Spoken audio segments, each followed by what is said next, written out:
Je suis en compagnie de Jules de Super Plage. Bonjour Jules, Bonjour, merci infiniment de m'inviter.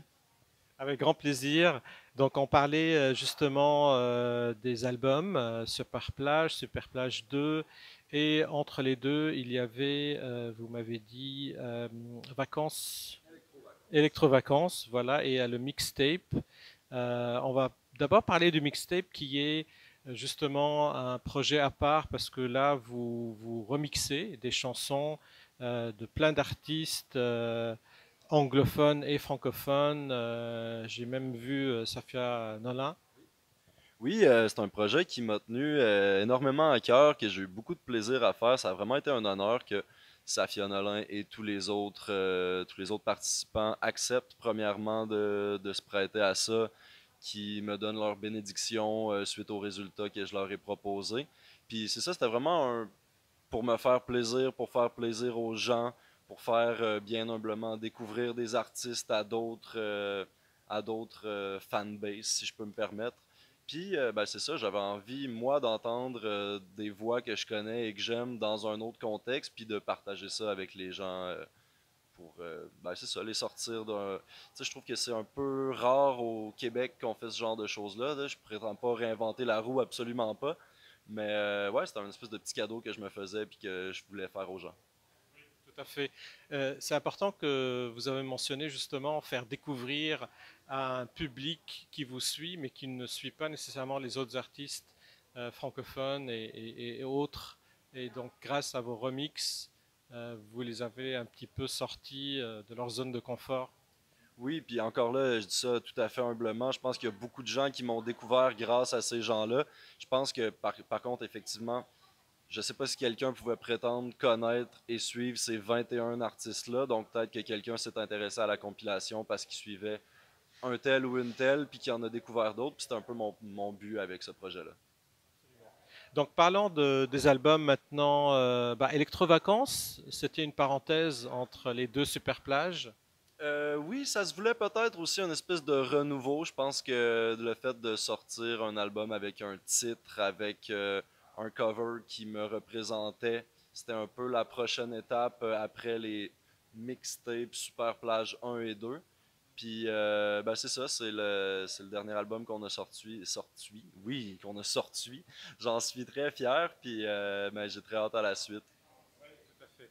Parlons un petit peu justement de vos influences musicales, électropop, euh, dans les textes, dans les titres des chansons. Donc il y a beaucoup de références à Montréal, Parc Laurier, Bonaventure, Gaspé, ça on est en plus au Québec, en Gaspésie, tout ça.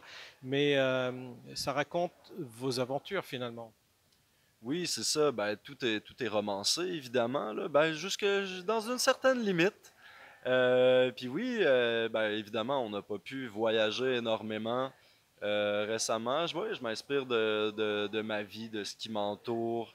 J'essaie que ce soit un peu un portrait de la vie frénétique et merveilleuse qu'on peut vivre à Montréal et dans tout son romantisme et son party world. Tout à fait. Et ça se sent à travers les albums, les remixes, les EP, les chansons qui sont sorties à part.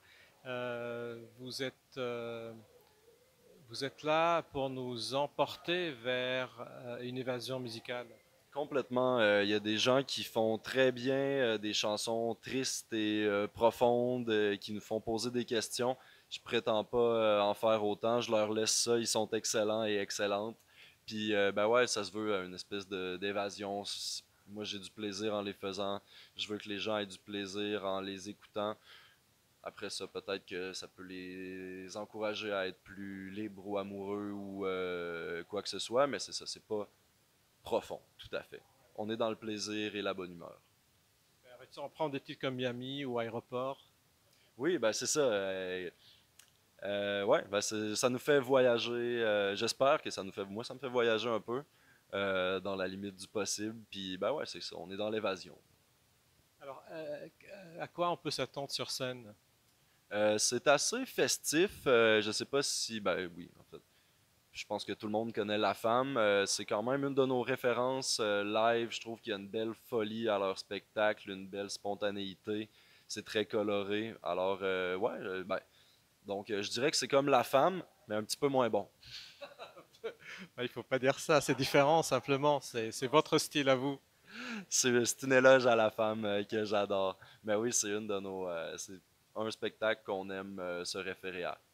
De couleur? Oui, le couleur, puis j'ai eu l'occasion de leur dire, ceci n'est pas une primeur, mais honnêtement, c'est une des raisons pour lesquelles je fais ce que je fais, parce que j'ai entendu le couleur il y a quelques années. Ça m'a vraiment surpris de voir que on faisait ça au Québec. Je trouvais ça très international, très sans complexe par rapport à tout ce qui peut se faire partout dans le monde. Donc oui, le couleur, une grande inspiration des gens que j'adore. Super.